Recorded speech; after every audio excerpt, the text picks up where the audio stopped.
then just to bookend that with some herbs, just some herbs that I can get my kids to enjoy. They love chamomile. I'm personally allergic to ragweed, so I can't do chamomile, but they love the chamomile flavor. Like a little bit of chamomile and honey is delicious for them. Elderberry is also low ox, low salicylate, and low histamine. So if you make an elderberry syrup, like if you are salicylate sensitive and you made it like with a maple instead of honey and you did no cinnamon and none of the added stuff, you could do the elderberry. And also astragalus is a really favorite of mine. Pre getting sick, it really helps to build your immune system and help prevent you from getting sick. And it has a very mild, almost no flavor. So when you add that into things, like I'll put like a thing of astragalus in any soups that I make or any stews that I make, but also inside of my elderberry syrup. So those are some good like free things that you can do, and the kids will eat that. Also, bee balm is really yummy. It's sweet. It's a cousin of lemon balm, and it is all three: low oxalate, low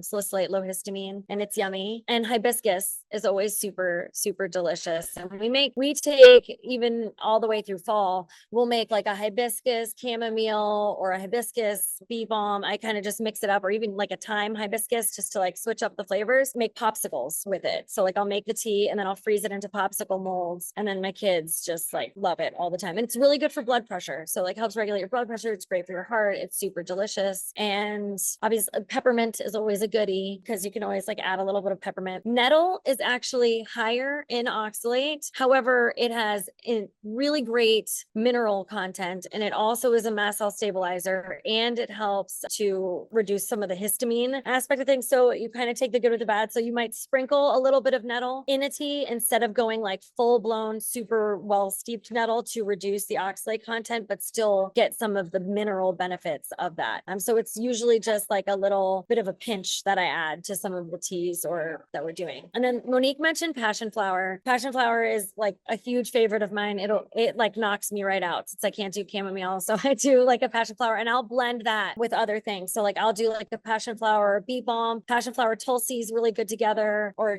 just straight passionflower is yummy, and they're really pretty. So if you live in a climate that you can grow them, they're beautiful to grow all over like a mailbox or something. They're really pretty. Anyway, sorry, that's my segue of grow the flower. It is really the prettiest flower. And then Tulsi's really good. Tulsi helps, and this is also for like parents, as if you're sending kids back to school, a little bit of Tulsi and passionflower is really great for nervous system regulation. And all of these that I'm mentioning, most of them that I mentioned are also mast cell stabilizers, like chamomile, Tulsi, passionflower. A rooibos tea. Rooibos is a really good red bush tea that is low oxalate, and they have like a bunch of different kinds of flavors, and that's also a mast cell stabilizer. I'm just trying to think if there's any other ones. I just wanted to say that when nettle was tested as a tea, for 1 cup, it was less than a milligram of oxalate. So that was assuming 2 grams of it. So really, you can actually use a fair bit.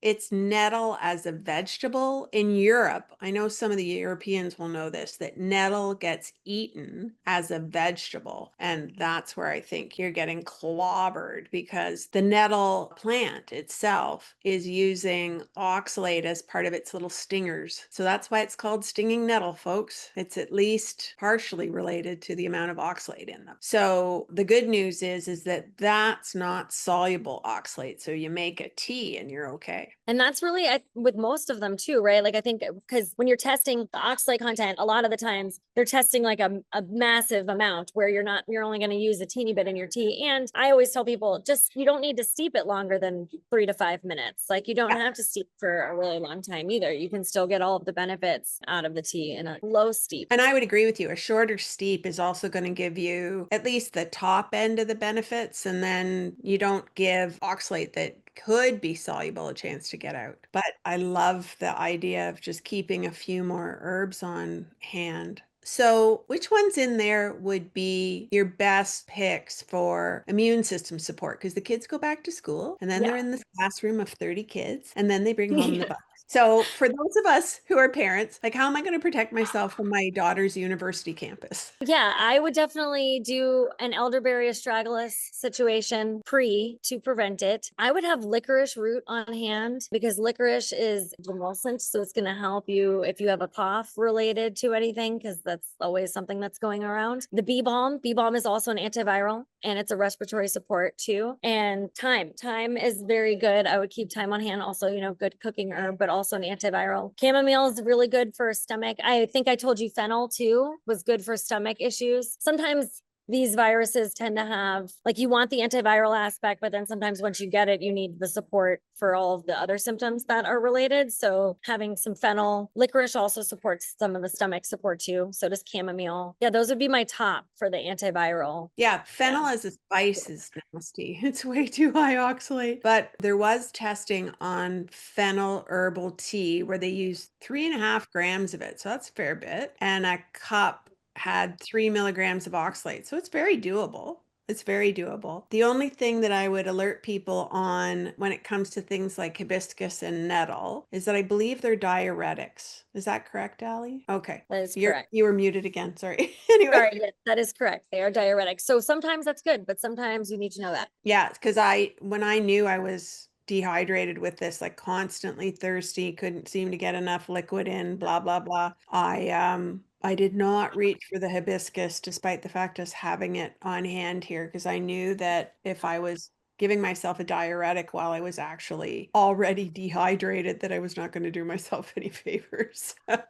It supports some fluid intake up to a point, but I do feel like I would not take a huge amount of hibiscus in that. But I use it for partially for hydration over the summer for the kids, but it also, if you take too much, it will make you pee because it is going to clear things out. And I think that's probably a good amount of them too, because they're all adaptogens, a lot of the ones that I did recommend. So just being aware of that. So it's kind of an on balance thing. I mean, dosing matters. We actually have a question in the chat about building up using powder version of supplements, but this really applies kind of across the board.